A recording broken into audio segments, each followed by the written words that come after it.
Madame, Monsieur, bonsoir. Industrie culturelle et créative au menu de questions d'actu ce soir. Il y a comme un vent de changement qui souffle sur la sphère culturelle marocaine. En tout cas, l'intention de faire bouger les choses, elle est bien là.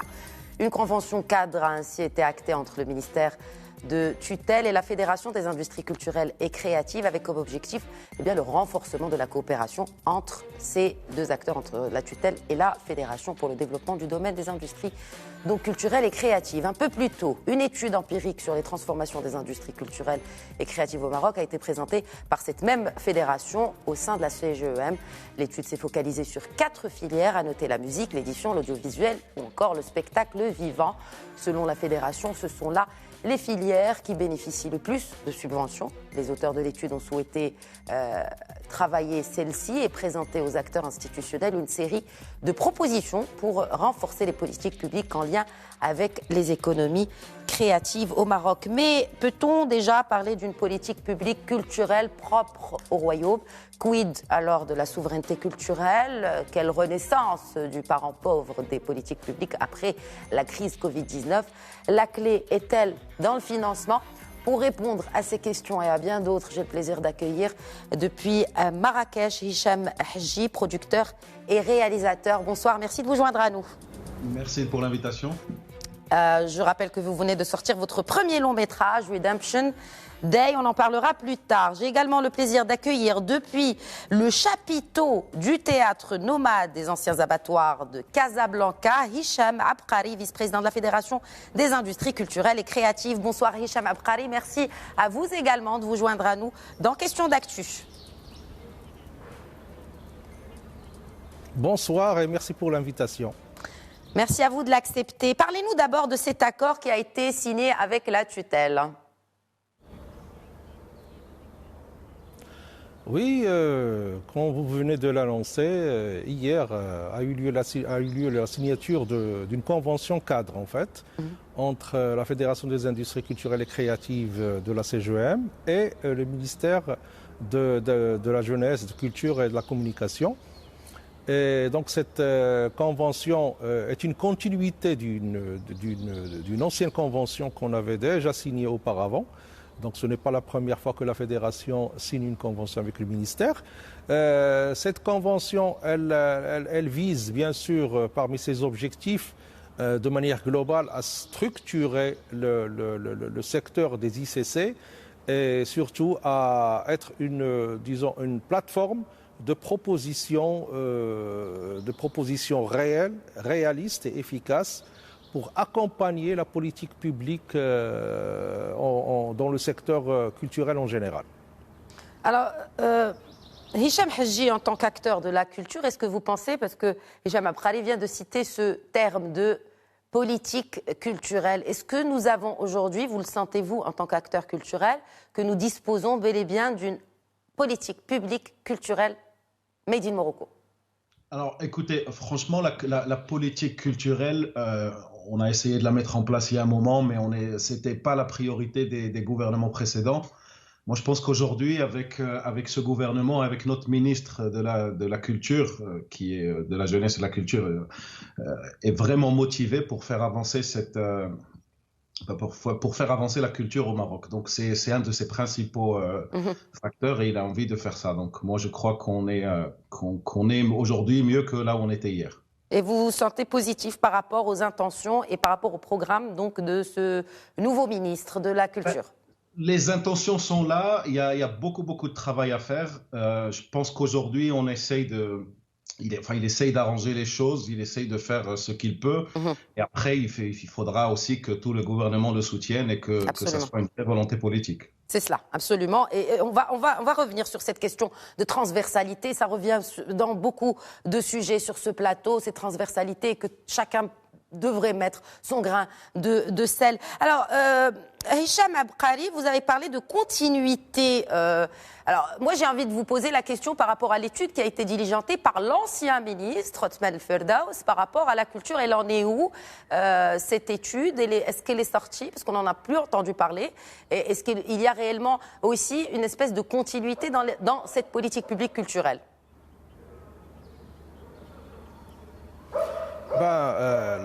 L'étude dont vous parlez, qui a été initiée par le ministère de la Culture, à la base, c'était une des recommandations des premières assises nationales des ICC, des industries culturelles et créatives, qui ont eu lieu en fin 2019, sous le haut patronage de Sa Majesté, je le rappelle.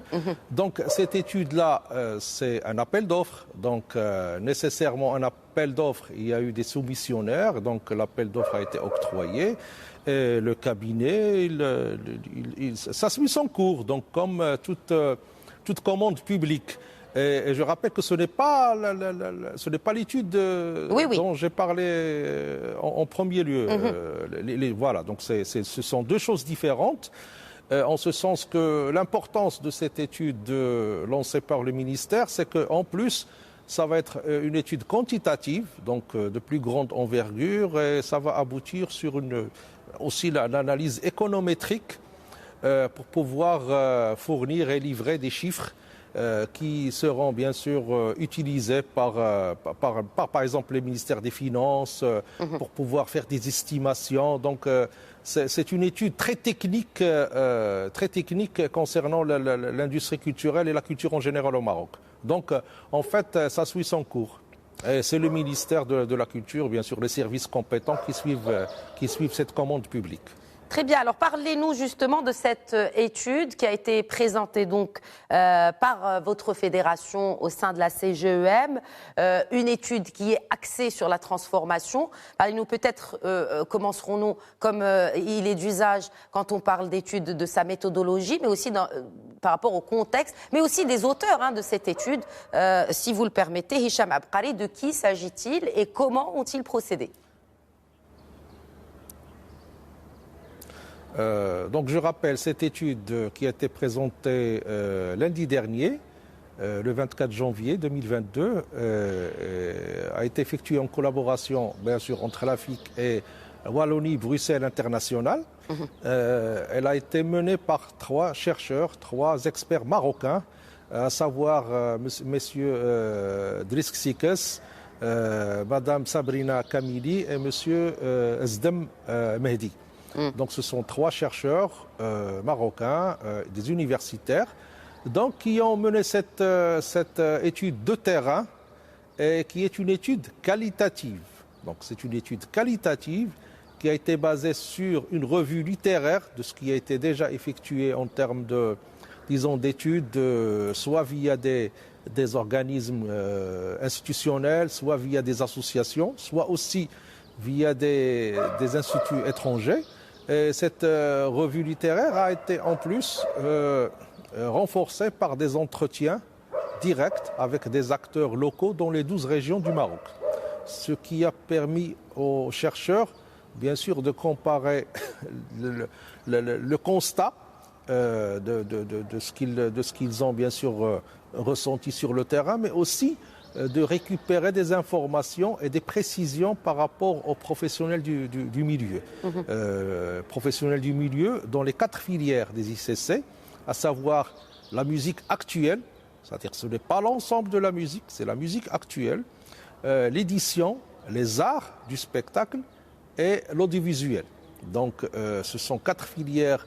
Le focus a été fait sur ces 4 filières-là, surtout parce que ce sont les filières qui sont le plus subventionnées, mais surtout parce que ce sont des filières où il y a le plus de données. Parce que ça aussi, c'est un problème au niveau du Maroc. On manque beaucoup de chiffres, on manque beaucoup de statistiques, ce qui fait qu'on va, pour les chercheurs, ils vont s'attaquer à des filières où ils peuvent quand même trouver des données, chose qui n'est pas aisée sur d'autres aspects, par exemple de musique populaire, de musique par exemple mainstream, folklore. Donc la musique actuelle permet d'avoir par exemple des données via les plateformes de streaming par exemple, le taux d'écoute, tel ou tel artiste, qui est l'artiste qui est le plus écouté. Donc c'est cette capacité quand les musiques actuelles à fournir de la data qui a bien sûr, disons, légitimé le choix des 3 chercheurs pour ces genres et pour ces filières-là. Très bien, quand vous dites audiovisuel, cela concerne le cinéma également. Quelles sont justement les filières ou les sous-filières de l'audiovisuel? C'est l'audiovisuel. C'est-à-dire? C'est l'audiovisuel. L'audiovisuel, c'est la télévision, c'est la production télé, c'est aussi les capsules.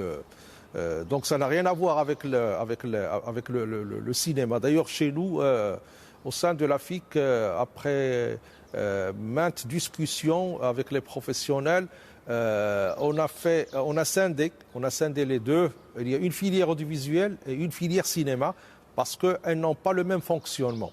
Elles n'ont pas, même en termes de subvention, c'est pas la même chose. Oui, mais le cinéma reste très subventionné quand même, Hicham Abkari. Pourquoi le cinéma ne fait pas partie des filières qui ont été choisies? Il reste très subventionné, mais par rapport à l'audiovisuel, ce n'est pas la même chose. L'audiovisuel peut trouver des subventions ailleurs que via les fameuses subventions du CCM.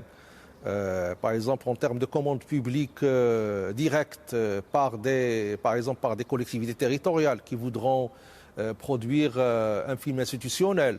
C'est-à-dire qu'il y a plus d'opportunités pour l'audiovisuel que pour le cinéma, qui reste, en termes de diffusion, d'abord axé sur les salles du cinéma, et c'est après qu'il y a un passage au niveau de la télévision. Mais c'est pas la même, le même processus. C'est pas le même processus subventionné, mais en fait, ce sont des avances sur recettes, alors que de l'autre côté, c'est pas les recettes. Vous voyez, c'est très différent. Très bien.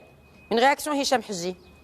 Non, moi je parlais de le film marocain, malheureusement, je vais dire ça très très honnêtement, le film marocain va sortir plus ou moins entre deux.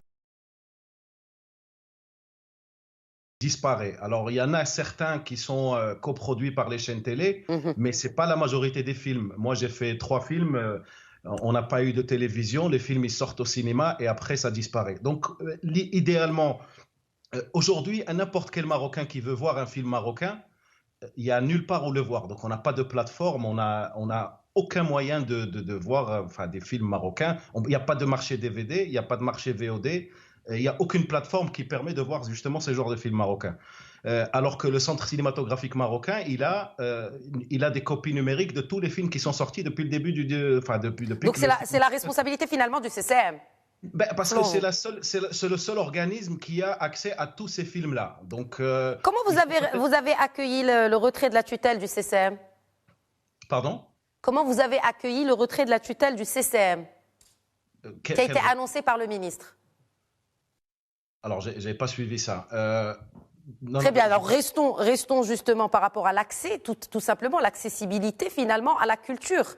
Donc parce que, bon, peut-être que le film marocain reste un exemple parmi d'autres, mais avant de parler peut-être de financement, parler tout simplement d'accessibilité, qui n'est pas le cas aujourd'hui. Exactement, parce qu'il n'y a aucune accessibilité à part les salles de cinéma, et encore une fois, ça dépasse rarement 2 semaines à 4 semaines. Moi, aujourd'hui, je pense qu'on a les moyens et la technologie de justement mettre tous ces films-là qui sont numérisés, on parle de plusieurs milliers de films, contre un paiement par exemple de 10 dirhams, des locations entre 5 et 20 dirhams, les producteurs, les plateformes et tout ça peuvent régénérer des bénéfices, parce que malheureusement, dès que le film sort des salles de cinéma, il n'y a plus aucun bénéfice, il n'y a plus aucune génération de recettes. Absolument, oui. Alors que dans les films étrangers, on peut toujours aller dans des plateformes et payer, louer ou acheter des films, quoi.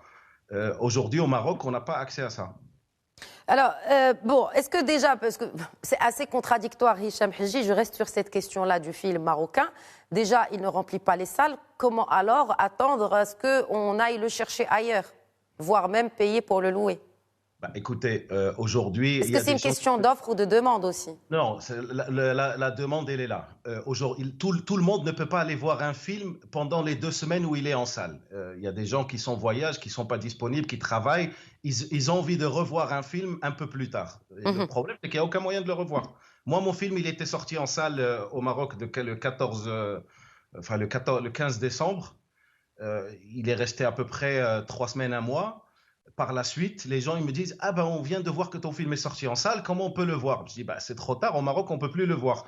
Par contre, moi j'ai de la chance d'avoir été dans toutes les plateformes où le film peut être loué ou acheté. Donc je leur dis si vous voulez, vous pouvez aller voir ces plateformes-là.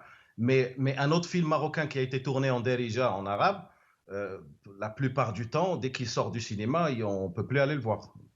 Très bien. Par rapport au rôle du CCM, Hicham Abkari, donc la tutelle veut un peu changer le modèle actuel et ouvrir un peu cette production cinématographique au secteur privé afin que, pour citer les termes du ministre, que le CCM ne soit plus l'unique source des productions nationales. Donc aujourd'hui, on va un peu se diriger vers ce partenariat public-privé. Vous représentez bien sûr le patronat, hein, donc la Fédération des industries créatives et culturelles au sein de la CGEM. Donc un rapprochement du secteur privé vers ces industries créatives, notamment le cinéma, est-il possible aujourd'hui déjà? Il est possible, mais au-delà des annonces, bien sûr, il faut des amendements, des textes de loi qui régissent l'industrie cinématographique. Donc jusqu'à maintenant, c'est toujours le CCM, le Centre cinématographique marocain, qui donne les autorisations de tournage, qui gère la cinémathèque et qui octroie des subventions, des avances sur recettes via ses commissions dédiées. Oui. Et qui subventionne aussi les festivals dédiés au cinéma. Donc c'est toujours le CCM et c'est toujours le ministre qui nomme le directeur du CCM. Donc jusqu'à maintenant, les textes de loi sont toujours là. Le partenariat public-privé dans l'industrie cinématographique, bien sûr, il est d'actualité. Monsieur Hadji tout à l'heure vient de parler des montages financiers, à savoir qu'il y a une part du budget dédié à la production qui peut émaner d'une institution publique, mais de l'autre part, c'est des fonds privés qui sont investis. Et donc ça, c'est le rôle du producteur de cinéma qui peut arriver à faire ce montage-là, donc c'est-à-dire ce rapprochement entre des sommes d'argent qui viennent du public et des sommes d'argent qui viennent du privé, c'est-à-dire que ces sommes d'argent du privé, c'est des investissements. Et c'est ça la différence avec l'audiovisuel et la télé, c'est que pour le cinéma, ils ont cette opportunité d'aller négocier le droit d'exploitation du film à l'étranger.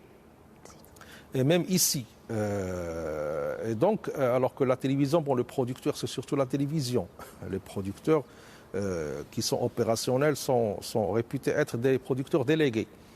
Et donc, le problème pour la diffusion dont parlait M. Hadji tout à l'heure, lorsque le film ne passe plus dans les salles de cinéma, ils doivent quelque part être diffusés sur une plateforme. Une plateforme comme il vient d'en parler tout à l'heure, c'est-à-dire des plateformes de VOD, oui. Video on Demand, comme certains sites dont je tairai le nom, mais que tout le monde connaît, et qui ont connu une très forte croissance en période de Covid. C'est pas facile, mais bon, c'est possible de négocier les droits d'exploitation pour le cinéma. Mais actuellement, c'est un peu délicat pour pouvoir négocier localement au Maroc des droits d'exploitation pour pouvoir les diffuser au niveau d'une plateforme de streaming nationale. D'ailleurs, cette plateforme que le ministère appelle la plateforme des plateformes et qui a été actée au niveau de l'accord entre les ministères et dans le cadre du CVE, le comité de veille économique, c'est une des mesures pour permettre de dépasser l'impact du Covid par rapport aux producteurs et aux artistes. Donc il y avait ce projet-là de créer une plateforme nationale appelée plateforme des plateformes qui puisse récupérer autant des vidéos de festivals, de productions de théâtre que des téléfilms et des productions dramatiques, des dramas au niveau de télé. Mais ça a été pour eux un peu difficile d'aller chercher à négocier les droits d'exploitation des films, par exemple, qui sont dans la cinémathèque et dont les droits sont toujours conservés par le producteur. Je parle des films produits par exemple dans les années 80, 70, 90, que le citoyen marocain ne peut pas visionner actuellement. C'est-à-dire que nous avons toute une mémoire collective qui est bien, comme l'a si bien dit M. Hadji, qui est bien dans la cinémathèque, mais pour des raisons de droit d'auteur, de droit de diffusion, on ne peut pas exploiter maintenant. Donc d'où l'intérêt d'avoir cette mesure-là et d'ouvrir la réflexion sur l'exploitation de ce patrimoine national, de ce trésor national cinématographique qui est là dans la cinémathèque pour pouvoir le diffuser à l'échelle nationale. D'où l'intérêt de cette annonce du ministre de créer de nouvelles salles de cinéma au sein de complexes cinématographiques. Oui, 150 salles, hein, quand même. Donc, pas moins de 150 salles de cinéma, de nouvelles salles de cinéma annoncées. La création de 150 nouvelles salles de cinéma annoncées par le ministre. C'est un objectif, vous pensez, qui soit réalisable? Je pose ma question d'abord à Hicham Abkari et pareil, une réaction plus tard pour Hicham Hadji. Est-ce que c'est réalisable compte tenu, bien sûr, de la réalité des salles sombres au Maroc?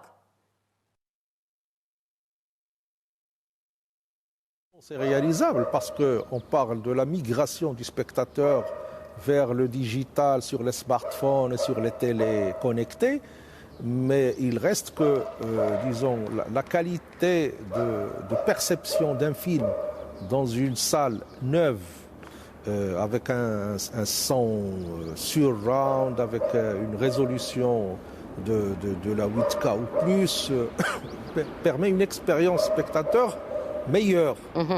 Donc d'où l'importance de cette annonce-là. Techniquement, c'est faisable, mais reste qu'il doit y avoir des incitations au niveau de l'investissement dans les ICC, qui va bien sûr inciter les investisseurs. Et c'est ça le partenariat public-privé. Il faut quand même que le public et les instances gouvernementales puissent produire des textes législatifs qui incite les investisseurs, tant locaux qu'internationaux, à investir dans les ICC. Très bien. Alors justement, nous avons avec nous un producteur et un investisseur dans ce secteur culturel, en tout cas dans le cinéma, Hicham Hadji. Comment avez-vous accueilli cette annonce? Il y a eu beaucoup d'annonces pour les 100 premiers jours du ministre de la Culture. Comment avez-vous accueilli cette annonce? Et puis je vous poserai aussi la question par rapport à la production exécutive et aussi l'autre annonce que beaucoup attendaient, l'ouverture des frontières. Mais avant, une réaction d'abord par rapport à la création de 150 nouvelles salles de cinéma dans le Royaume. Alors, mais c'est exceptionnel parce que sachant qu'on a plus ou moins une cinquantaine d'écrans et que dans les années 60, il y avait plus de 250 écrans. C'est exceptionnel. Par contre, moi, le problème où je le vois, c'est pas une question de salle de cinéma. Aujourd'hui, le citoyen marocain, il a accès à des films qui viennent de sortir en piraté dans un box qu'ils achètent dans les marchés informels. On peut acheter un DVD à 5 dirhams, on peut avoir des films gratuitement pour moins de 600 dirhams par an. Dans des marchés informels. Alors, c'est ça qu'il faut arranger. Moi, je pense qu'avant de vouloir vendre des films ou donner aux gens les moyens de voir des films, il faut déjà combattre le piratage parce que c'est en train de tuer le cinéma, et surtout au Maroc. Donc, moi, mon film est sorti aux États-Unis en janvier 2021 et on a pu le sortir au Maroc qu'en décembre 2021. Entre-temps, il n'y a pas une personne que j'ai rencontrée dans la rue, que ce soit des policiers, que ce soit de mes amis, que ce soit tout le monde avait regardé mon film. Non, mais parce qu'il était déjà sur une plateforme. Non, alors, oui, il était sur une plateforme, mais c'était payant. Ce n'est pas une plateforme gratuite. Oui, mais Hicham Hadji, il fallait payer. Si on parle de la même plateforme, on sait très bien que l'accès y est facilité un peu, bien sûr, dans l'informel au Maroc. La plateforme N, non, c'est pas ça. Alors, le film, il n'est pas sorti sur cette plateforme-là. Il est sorti qu'en Amérique latine. Très bien. Et ça qu'au mois de décembre.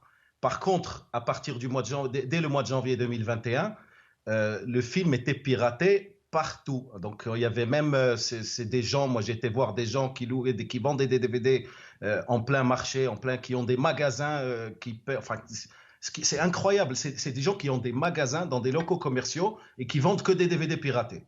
Donc, comment voulez-vous que quelqu'un aille au cinéma payer 50 ou 60 dirhams pour voir un film alors qu'il a accès à des DVD dans l'informel à 5 dirhams qu'il peut voir avec toute sa famille. Donc moi, je pense qu'avant de vouloir emmener les gens au cinéma, il faut peut-être réduire les prix des cinémas, peut-être trouver des...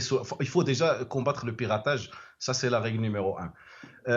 Par contre, quand vous parliez de l'investissement, moi, mon film a été financé à seulement 10% par le Centre cinématographique marocain. Ça veut dire que j'avais un produit qui était exportable.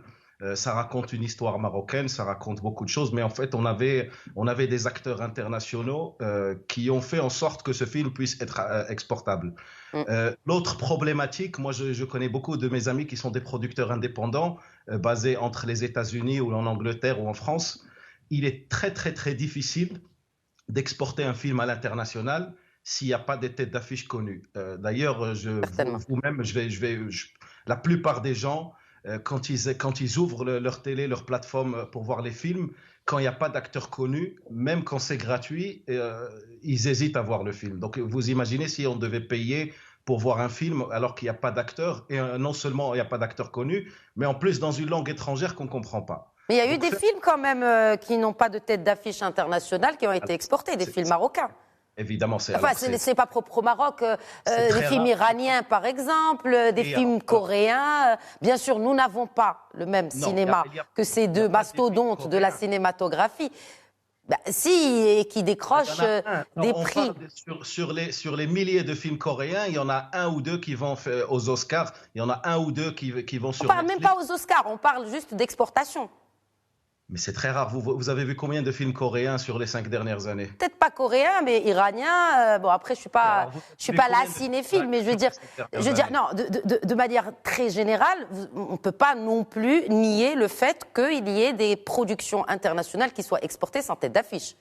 Bien sûr que non, mais bien sûr que non. Il y a eu des films magnifiques sans tête d'affiche comme Get Out, par exemple, qui a été fait par une petite équipe avec un très petit budget qui a généré plus de 500 millions de dollars dans les salles de cinéma. Après, il y a des exceptions, mais moi, je parle de manière... Alors, si on a réussi à faire la pépite qui va nous exporter, qui va nous emmener à Cannes, qui va nous emmener dans tous ces grands festivals-là, qui va donner une visibilité, bravo, ça veut dire qu'on aura bien avancé dans notre cinéma.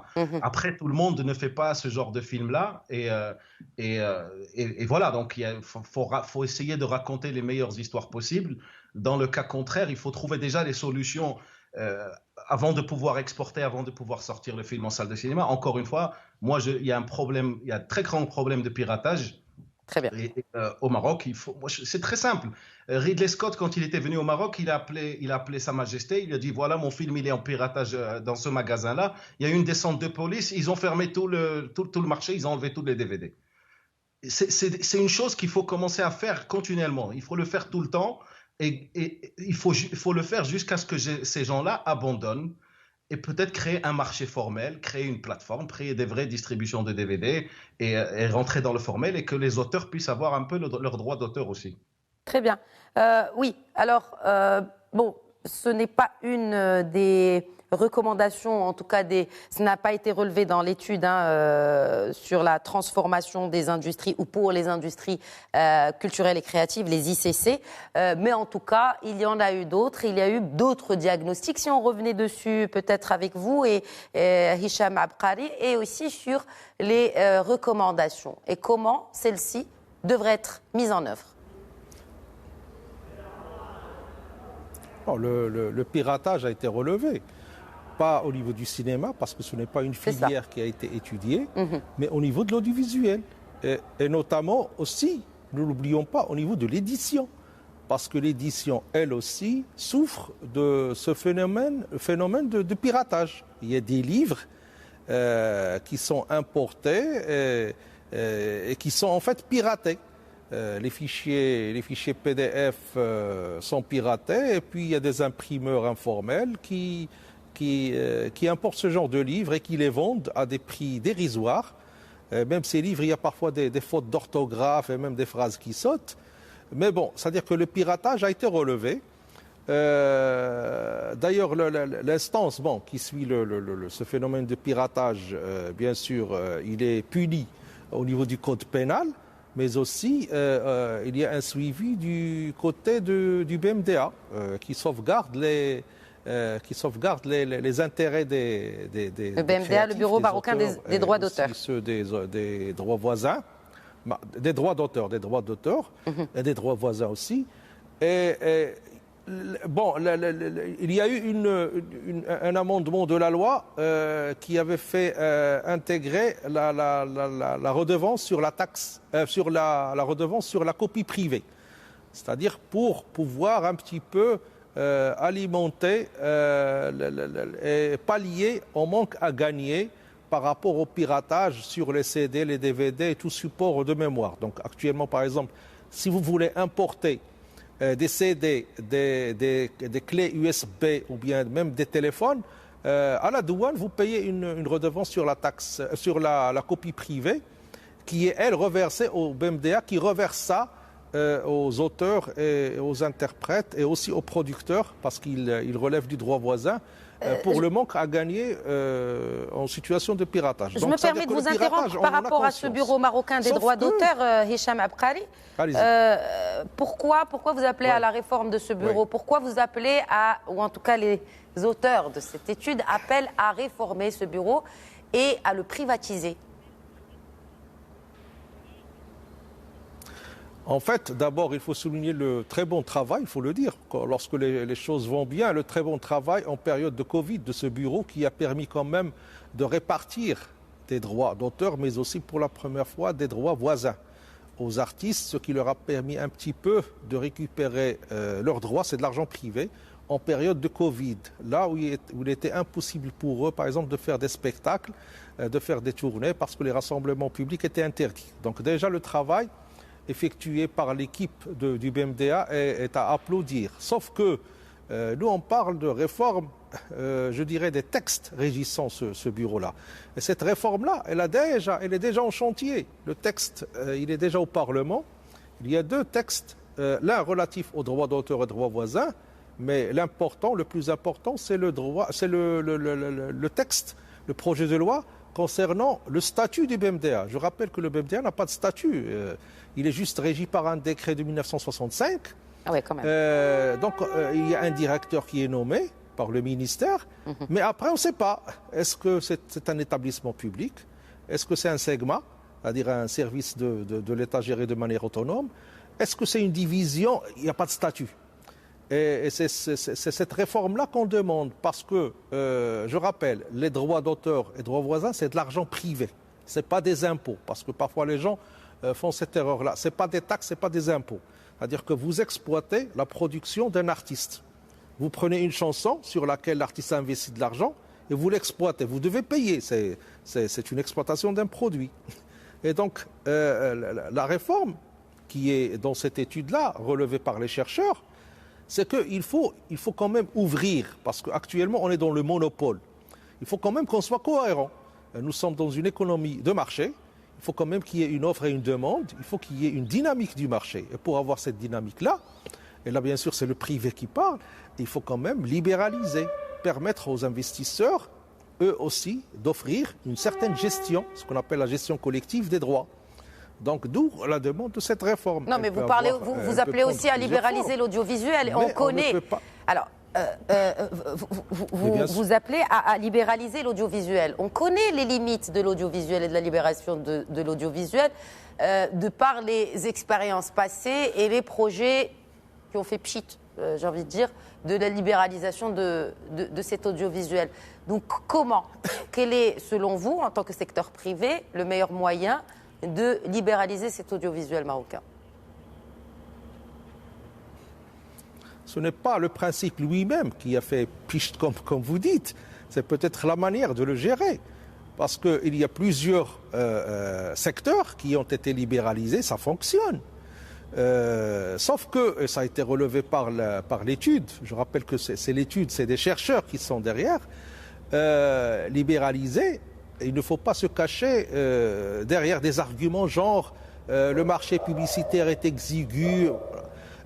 Il faut être cohérent avec notre politique. Nous sommes dans une libéralisation progressive. Il y a même des secteurs qui étaient publics qui ont été privatisés. Ça fonctionne. Ça permet de donner une bonne image disons, du Maroc, parce que ça permet d'inclure des investisseurs de l'étranger, mais aussi locaux, et donc d'ouvrir le marché. On ne peut pas avoir, par exemple, dernièrement, c'est redevenu un pôle public. Donc, c'est-à-dire qu'en termes de diffusion audiovisuelle, je ne parle pas des chaînes marocaines qui sont diffusées au niveau du satellite. Je parle des chaînes locales, hertziennes. Donc, le seul débouché pour le produit culturel, notamment la musique ou bien l'audiovisuel, ou bien même pour le cinéma après son passage dans les salles, reste un pôle public. Et donc, ce pôle public-là, comme je l'ai rappelé tout à l'heure, vous avez un producteur qui est derrière l'idée, qui est derrière le scénario, qui fait l'ensemble du travail, mais bien sûr, à la signature du contrat, il devient juste un producteur délégué. Et donc là, il y a un problème. Le public qui en même temps réglemente, mais qui en même temps diffuse le produit. C'est-à-dire qu'il est en même temps jugé parti. C'est cette réflexion-là qu'on demande, parce que nous avons des producteurs qui sont membres, qui sont adhérents à la FIC via la CGM, ce sont des entreprises privées, et qui demandent ça, qui demandent à ce que, par exemple, leurs produits, un téléfilm, ils peuvent récupérer leurs droits, par exemple, après 6 ans. Actuellement, c'est ad vitam aeternam. Hein. Vous donnez votre produit, vous n'avez plus un droit de regard sur lui. Hein. C'est la télévision qui l'exploite. Donc c'est ça le problème. C'est quand même, il y a des gens qui sont lésés dans leurs droits, parce qu'actuellement, le seul interlocuteur, c'est celui qui fait la loi, mais en même temps, c'est celui qui maîtrise le marché. Très bien.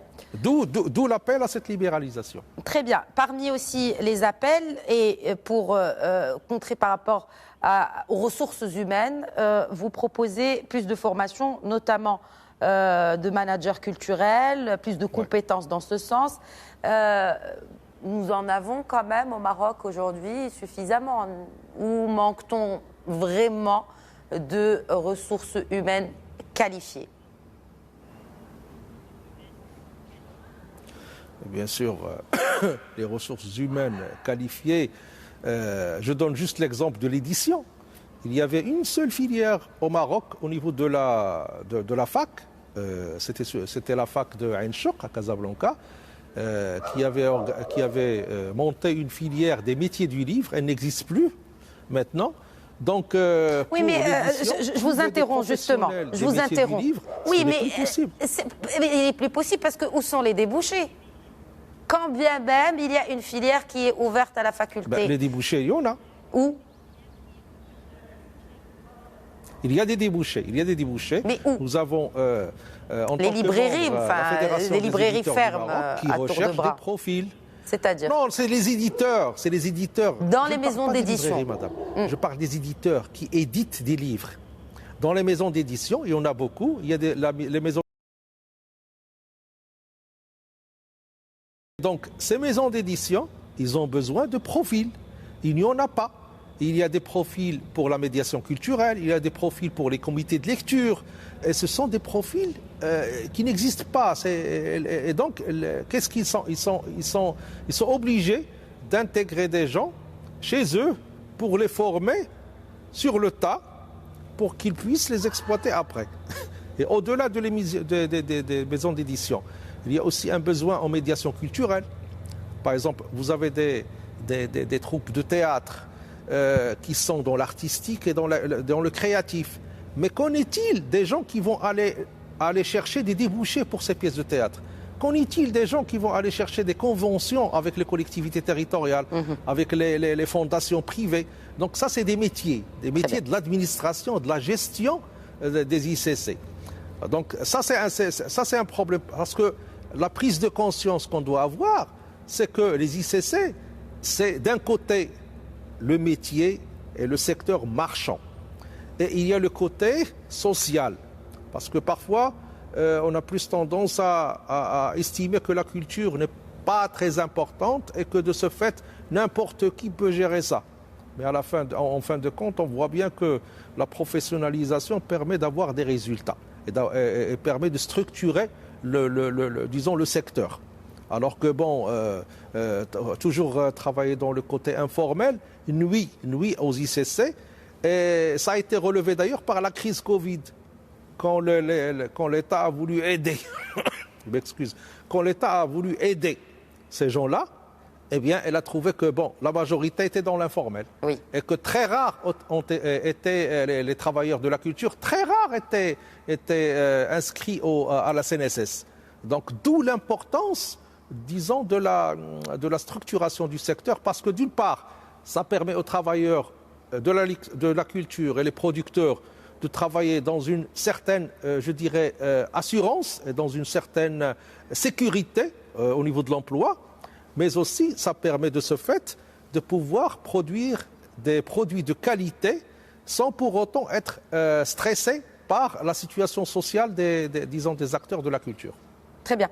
Une réaction, Hicham Hedji, et aussi par rapport à la manière avec laquelle on devrait approcher le soutien de l'acteur culturel aujourd'hui au Maroc, outre bien sûr l'aspect financier, mais le soutien des autres départements. Parce que parmi les recommandations, n'est-ce pas, de cette étude, la transversalité de la culture et la nécessaire convergence des politiques publiques, donc de différents départements. Donc selon vous, qui est plutôt concerné pour soutenir ces acteurs culturels et ces industries de manière générale? Parce qu'aujourd'hui, on parle bel et bien d'industrie créative et culturelle. Alors c'est une très bonne question. Qui est responsable? Écoutez, aux États-Unis, il n'y a absolument pas de ministère de culture ni de financement de films. C'est que du privé. Moi, aujourd'hui, je pense qu'il faut faire des choses. Il faut se battre pour faire un produit que le peuple va aimer, que l'audience va aimer. Qui est responsable pour soutenir? Je ne sais pas. Alors aujourd'hui, on a dans mon cas, moi, il y a le Centre cinématographique marocain qui finance des films. Généralement, ces gens-là vivent de l'argent de ce film-là. Personne n'attend à ce que le film fasse des recettes parce que c'est très très rare où un film fait des recettes au Maroc. Je veux dire des recettes qui dépassent le budget du film. Donc moi aujourd'hui, j'essaye de suivre un peu le modèle américain. Dans mes productions à moi, on essaye de faire des films on essaye de faire des pré-ventes. Donc on part avec un produit, on fait des ventes à l'international et on essaye de faire un film à moins cher que ces ventes-là, histoire de pouvoir tomber tomber sur nos pieds. Maintenant, les acteurs culturels, comme il a dit, c'est Hicham. Moi, j'ai plein de gens qui ont été formés sur des plateaux de tournage. Moi-même, j'ai été formé dans un plateau de tournage. Parce qu'à chaque fois qu'on veut quelqu'un avec certaines compétences, il est très difficile d'avoir et on se retrouve à ramener des gens de l'étranger. Absolument. Bon, aujourd'hui, pour être honnête avec vous, dans le cinéma, c'est beaucoup moins. Donc, il y a des écoles de cinéma. Je commence à rencontrer plein de gens qui sont très, très brillants, que ce soit dans la caméra, que ce soit dans la technique de manière générale. Il y a pas mal de jeunes qui maîtrisent la caméra, qui font de belles choses, de belles images. Maintenant, encore une fois, même si on a ces entreprises privées qui viennent financer les films marocains, encore une fois, c'est comment on fait des recettes de ces films-là. C'est ça. Est-ce que la réponse, je vais revenir à notre discussion de tout à l'heure et cette question de faire un film exportable. Vous avez fait un film que vous avez vous-même qualifié du premier film made in Morocco, mais qui soit hollywoodien. Enfin, en tout cas, il a tous les ingrédients pour. Donc, Redemption Day. Est-ce que, d'abord, vous avez travaillé avec, bien sûr, non seulement des équipes américaines, mais aussi marocaines. Donc, ça a été le cas. Est-ce que c'est peut-être aussi la clé pour sortir un peu de ce marasme que connaît le cinéma marocain? Écoutez, moi je suis convaincu que c'est la clé parce que j'avais fait un film en 2014 sur la vie de Chaibia. Ça s'appelle Chaibia, la paysanne des arts. C'est un très très joli film qui a... Vous l'avez produit? Je l'ai produit, c'est Youssef Breital qui avait réalisé. Et le film est sorti en salle, 2 semaines. Il y avait Star Wars à côté, il y avait pas mal de choses. Il est sorti de salle. On n'a jamais gagné un dirham avec ce film-là. Le film a fait 2 semaines, il est même pas passé par la télé. On n'a pas eu de coproduction avec la télé. Le film, j'ai fini parce que tout le monde me demande comment on peut voir ce film. Je l'ai mis sur YouTube, sur ma chaîne à moi, gratuitement. Donc aujourd'hui, pour moi, si on veut gagner de l'argent avec notre métier et sans passer par la case Subvention. centre cinématographique marocain où on essaye d'épargner un maximum pour vivre les 4 prochaines années. Il faut faire des films un peu exportables. Mon exemple un peu, c'est Luc Besson. Il fait des films français. Donc quand on voit le cinquième élément ou Le Grand Bleu.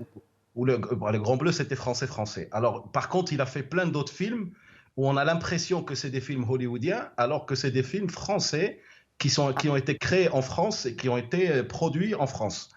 Mon idée à moi, c'est de faire un peu la même chose. Donc raconter des histoires marocaines avec des films en langue anglaise et pour pouvoir exporter un maximum possible. Donc, et ça marche, je pense que ça marche. Mon film il a été distribué dans plus de 120 pays, il a été doublé dans plus de 25 langues. Mais ça reste un film marocain, on raconte une histoire marocaine avec des héros marocains et évidemment il va falloir avoir des héros américains, des protagonistes américains pour pouvoir faire justement toute cette distribution à l'international. Il y a des films marocains qui ont marché. J'ai le film de mon ami Brahim Chkiri qui est resté très très longtemps, Road to Kaboul, mais c'est des exceptions encore une fois. Tous les films marocains ne restent pas en salle 2 mois ou 6 mois ou 1 an ou 2 ans. Donc l'idée aujourd'hui, c'est pour justement les partenaires privés. Quand ils vont financer, quand ils vont mettre 25% dans des films marocains, à la fin ils vont te dire, ils vont vouloir avoir un retour sur leur investissement. On leur dit quoi à ces gens-là? Qu'il n'y a qu'une salle de cinéma et qu'on a fait que 2 semaines et que qu'est-ce qu'on leur dit ces gens-là? Parce que c'est facile de dire au début il faut investir, mais après comment on fait? Maintenant, il y a d'autres possibilités si le gouvernement laisse ces gens-là, exonère ces gens-là d'impôts de tout ce qui a été dépensé pour l'art et la culture. Et ça peut être une bonne solution. Ça veut dire que ces gens-là, au lieu de payer des impôts, ils payent beaucoup d'impôts, cet argent-là soit déductible justement des impôts. C'est le genre de partenariat public-privé qu'avait évoqué Hicham Abkari tout à l'heure. Un dernier mot peut-être, Hicham Abkari, avec vous sur la culture, les industries culturelles comme outil de soft power marocain. Que fait le secteur privé pour cela? On a entendu bien sûr les intentions du secteur public à travers le ministre. Que fait le secteur privé pour cela? Oui. Rapidement, pour le partenariat public-privé, on attend une loi sur le mécénat. Très bien. Les États-Unis n'ont pas besoin de subventions parce qu'il y a des fondations, et ces fondations-là sont alimentées par des fonds privés. Et ces fonds privés se font dans le cadre du mécénat. Et donc ça rejoint ce qu'a dit M. Hadji tout à l'heure, c'est-à-dire que le mécénat permet aux sociétés privées d'investir avec des incitations fiscales. De l'autre côté, il y a une loi sur le crowdfunding qui est passée, mais que vaut une loi si les décrets d'application ne suivent pas? Absolument. Donc, quand même, pour que cette loi soit effective, voilà, les décrets d'application, voilà, les décrets, les arrêtés. Pour la dernière question, là, en termes de soft power, bien sûr que ça fait beaucoup de choses. Tiens, M. Hadji, sur Redemption Day, mais c'est le soft power, il est énorme. Il est tellement énorme qu'il y a eu des réactions vraiment dures parce que certaines nations se sont senties visées. Absolument. Et donc le soft power, ça, il a démontré un Maroc efficace en termes de gestion sécuritaire, en termes de relationnel entre ces étrangers qui viennent au Maroc. Qui peuvent y vivre, y travailler de manière sereine. Donc ça, c'est le soft power, c'est l'image. C'est le Maroc en tant que brand, le brand du Maroc, c'est-à-dire la marque Maroc. Mais elle est encore à développer, cette marque Maroc. Internationale, elle est forte via les institutions, bien. Exactement, elle est encore à développer, mais la transversalité, c'est ça, et les convergences, c'est ça, c'est que la culture n'est pas seulement de la compétence du ministère de la Culture, mais du tourisme qui exploite la culture, les affaires étrangères qui exploitent la culture, les collectivités territoriales. C'est plein de départements gouvernementaux qui exploitent la culture. Et donc, de ce fait, il faut qu'il y ait quand même une convergence des politiques publiques pour que nous ayons des ICC très forts, autant localement, nationalement qu'à l'international. Merci beaucoup Hicham Abqari, vice-président de la Fédération des industries culturelles et créatives à la CGE. Merci d'avoir répondu à nos questions. Merci à vous. Et mes remerciements vont également à mon second invité, Hicham Hadji, producteur et réalisateur marocain. Merci d'avoir répondu à nos questions. C'est moi qui vous remercie. Voilà, c'est la fin de Questions d'actu. Très bonne soirée à tous.